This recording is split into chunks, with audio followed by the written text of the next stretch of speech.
Media మిత్రులకు నమస్కారం. నేను రఘునందన్ రావు, ఎమ్మెల్యే దుబ్బాక.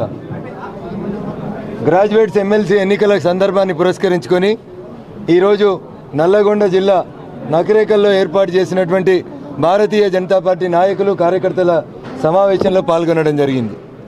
ఎందుకు గ్రాడ్యుయేట్ మిత్రులు భారతీయ జనతా పార్టీకి ఓటేయాలంటే మేము 100 కారణాలు చెప్పగలుగుతాం. ఎందుకు టీఆర్ఎస్కు వేయకూడదో కూడా 100 కారణాలు చెప్పగలుగుతాం. ప్రభుత్వ టీచర్లను ప్రభుత్వ ఉద్యోగులు కాదు అనే స్థాయికి ఈ రాష్ట్ర ప్రభుత్వం దిగజారిందంటే ఉపాధ్యాయ మిత్రులు ఆలోచించాల్సినటువంటి అవసరం ఉంటుంది.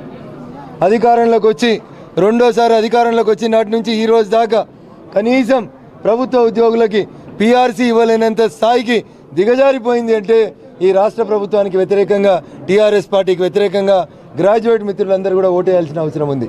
2018 ఎన్నికలలో నన్ను గెలిపిస్తే, నా పార్టీని ముఖ్యమంత్రిని చేస్తే నిరుద్యోగ భృతి ఇస్తా అని చెప్పి నిరుద్యోగ మిత్రులందరినీ వంచినందుకు టీఆర్ఎస్కి ఈ ఎన్నికలలో గ్రాడ్యుయేట్ మిత్రులు గుణపాఠం చెప్పాలని చెప్పి ఈ సందర్భంగా విజ్ఞప్తి చేస్తూ ఉన్నాను. ఇట్లా చెప్పుకుంటూ పోతూ ఉంటే ఈ రాష్ట్రం లోపల అసలు పాలన ఉందా లేదా అనేది నిన్న కరీంనగర్ పాత జిల్లా మంతని ప్రాంతంలో జరిగినటువంటి 2 న్యాయవాదుల హత్యను చూస్తే మనకు చాలా స్పష్టంగా అర్థమవుతా ఉంది. ప్రజాస్వామిక పాలన పోయింది, రాజరిక పాలన వచ్చింది అనుకున్నాం. అది కూడా పోయింది, రాక్షస పాలన వచ్చింది అని చెప్పి నిన్న 2 న్యాయవాదుల్ని నడి రోడ్డు మీద నరికేసినటువంటి సంఘటన సభ్య సమాజం సిగ్గుతో తలదించుకోవాల్సినటువంటి సంఘటన. దాన్ని ఏమని చెప్తుర్రు, ఏదో మండల్ పార్టీ ప్రెసిడెంట్కి ఆయనకు వ్యక్తిగత కక్షలు ఉన్నాయని చెప్పి కేసును తప్పుదోవ పట్టించాలని చెప్పి రాష్ట్ర ప్రభుత్వంలోని పెద్దలే ప్రయత్నం చేయడం బాధాకరమైనటువంటి విషయం.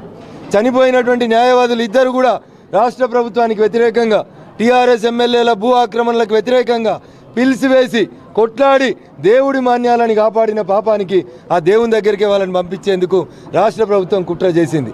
అంటే దీన్ని బట్టి సమాజం అర్థం చేసుకోవాల్సింది ఏంటంటే, ఎవరైతే ప్రశ్నిస్తారో, ఎవరైతే గట్టిగా ఈ రాష్ట్ర ప్రభుత్వాన్ని నిలదీస్తారో ఆ గొంతుల్ని లేకుండా చేసేటువంటి కుట్ర ఈ రాష్ట్రంలో జరుగుతుంది.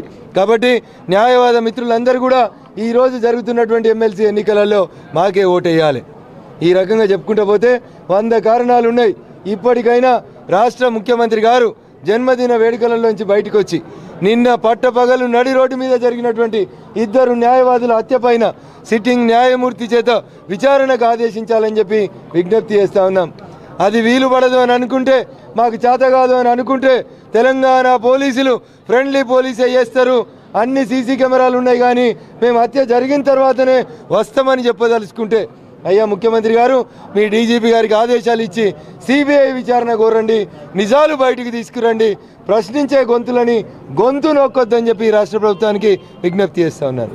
జై హింద్, జై భారత్. హాయ్ ఫ్రెండ్స్, మా టుడే టుమారో యూట్యూబ్ ఛానల్ చూస్తున్నందుకు చాలా థ్యాంక్స్.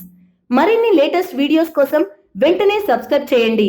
అలాగే ఈ బెల్ ని కూడా రింగ్ చేసేయండి. మా నోటిఫికేషన్స్ అన్ని మీ మొబైల్లో వస్తాయి. అలాగే మా వీడియోస్ మీకు నచ్చితే లైక్ చేయండి, షేర్ చేయండి, నచ్చకపోతే కామెంట్ చేయండి.